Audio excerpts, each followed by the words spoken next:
Hey everybody, this is Russ from Retro Game Core. So it's no secret that the Anbernic RG280V is my favorite pick up and play retro handheld device. I've done dedicated videos about just how fun and easy to play this system is. But you know, this is not the only handheld in the 280 line. There's one called the RG280M.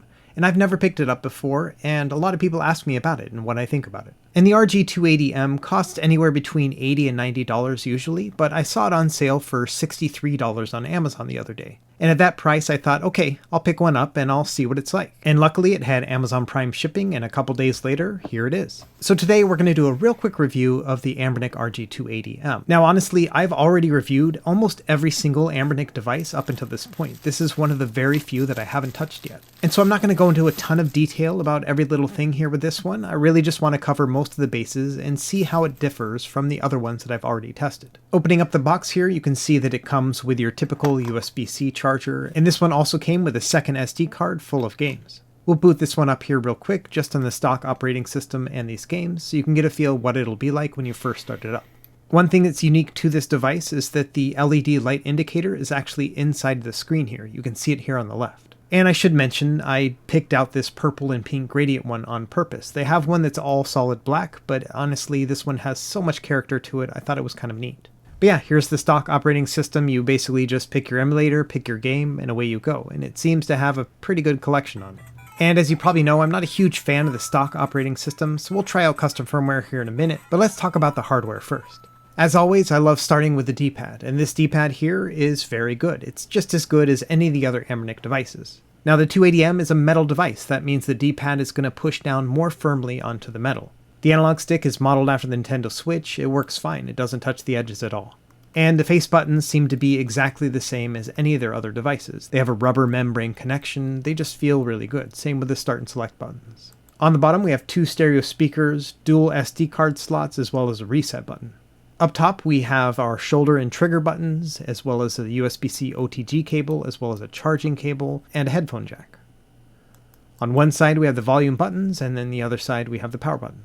And that's really about it when it comes to hardware. On the back you have some information about the device, as well as these two rubber pads here. And I kind of like how the gradient color here is imperfect along these edges here. It just kind of gives it a little bit more character. All in all, this is a very unique looking device. You know, at first I wasn't sure if I was going to like this color in person, but honestly I really do. I think I like the purple and pink mixed with the black buttons. It just has a nice striking appearance to it. Okay, like I mentioned, I want to use some custom firmware on this, so I'm going to use the Atom firmware image. I'm adding my own SD cards here, and I have setup tutorials that I'll link in the video description below. And honestly, all I really did is clone my 280V image card, and then just swapped out the boot up file so that it runs on the 280M. And just like that, it runs perfectly. As you can tell, this looks a lot better than that stock operating system. It's easy to navigate, and you have the ability to change out your themes as well. I typically use the comic book theme, but yeah, overall, this is a really nice experience. In the end, this is exactly like the RJ280V, but in horizontal form factor and with a metal shell. This has the exact same screen, 320 by 480 pixels, and it looks and plays really well. In terms of hardware performance, this can play up to PS1 really well. There are going to be some PS1 and Super Nintendo games that will have some audio stuttering and a little bit of slowdown, but that's pretty few and far between. So that's basically the limit of this device. It can play up to PS1. So at this $80 to $90 price point, there is a lot of competition. So let's take a few minutes and compare it against some other models in terms of screen size and performance. We'll start with the RG280V, since these are the two that are most similar. The price on the 280V is all over the place. You can sometimes find it for $60 or $70, but often it'll be for $80 too. And as you can see, it's quite a bit smaller than the 280M. It's about the same amount of thickness, and it's a little bit taller, but you know, the fact that it's so much thinner does make it a lot more pocketable. Really, the 280M feels more like a thicker cell phone, whereas the 280V is just like a small square. They both slide into the pocket fairly easily, but overall I would say the 280M is a little bit more inconspicuous. And one thing I forgot to mention is the 280M also has an analog stick, whereas the 280V doesn't. So if that's important to you, this might be worth thinking about. Now, next up we have the Anbernic RG350M. Honestly, the 280M is basically a smaller version of this one. It has the exact same chipset, same performance, but quite a bit smaller than this one because it has a 2.8 inch versus a 3.5 inch screen. But it's kind of like a little brother to the 350M. Another device that has a very similar size to the 350M is the 351MP. Now this one has a faster processor, it can play up to Nintendo 64, Dreamcast, and PSP with varying degrees of success. And it's going to be the same comparison when it comes to the size. One thing to note here is the distance between the D-pad and the buttons, as well as the analog stick, is really very similar between these two devices. Honestly, the act of holding the 280M is really similar to these other metal devices, you just have a lot less real estate because everything's so much more compact. And honestly, I think that's a good thing.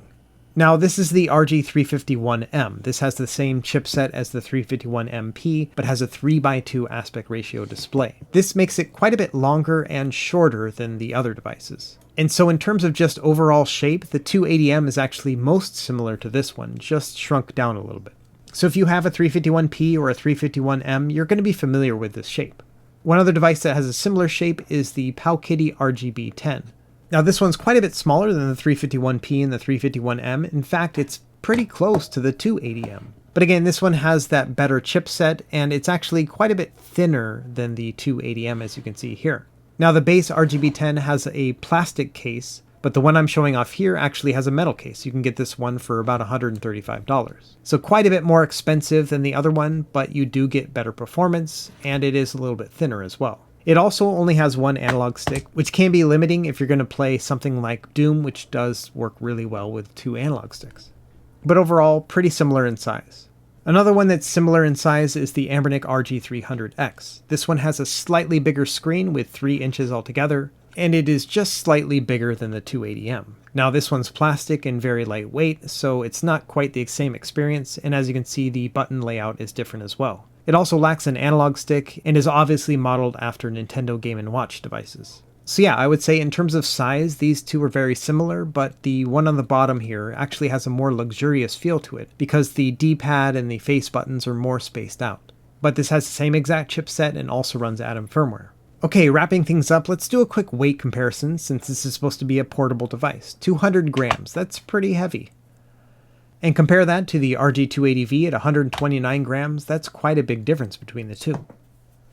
Looking at some other devices, here's the RG300X, this is at 153 grams, so still quite a bit lighter. Even the RG351P, despite being bigger, is lighter. In fact, this thing is heavier than some cell phones, here's the Google Pixel 3. In terms of weight comparisons, the metal RGB10 is about exactly the same weight. And so I don't think this is a heavy device. Actually, when I put it in my pocket, it does feel just like a modern cell phone, but it doesn't have that very lightweight feel like the RG351V or even the RG300X. Okay, honestly, there's so many dang Anbernic devices out nowadays. Who is this device really for? There's so many different choices. And honestly, I would say that if you really are looking for a device that can play PS1 and Game Boy Advance and Super Nintendo games and things like that, if you're really into those systems and you want something that's portable and easy to use that has a good navigation system, then yeah, I think the RG280M is going to be a good fit for you, especially if you prioritize horizontal devices over vertical devices. Also, if you want to have a single analog stick so you can play things like arcade games and maybe some PS1 a little bit more easily, this is going to be a good fit too. Honestly, if you want a horizontal device and you want this level of performance and you don't really mind not having an analog stick, I would recommend the RG300X over this one. It's going to be quite a bit lighter, which will make it more pocketable, and it has a better display. It's 640 by 480p, it's going to look really nice. And if you don't mind using a vertical handheld, something like the RG280V is going to be a really good fit as well. Even though I prefer having horizontal devices over vertical ones, I still prefer the RG280V over this one. And there's a couple reasons there. Number one is I don't really like using metal devices as my pocketable and portable devices. And the other is just the amount of joy that I get from the 280V. It's such a fun little device to hold.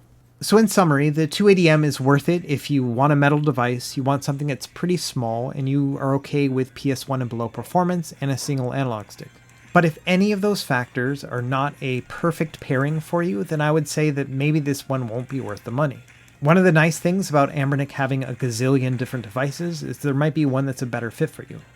Anyway, that's really about it for this video. I hope you enjoyed this really quick review of the RG280M. Let me know if you have any questions in the comments below, and be sure to like and subscribe if you found this helpful, and we will see you next time. Happy gaming!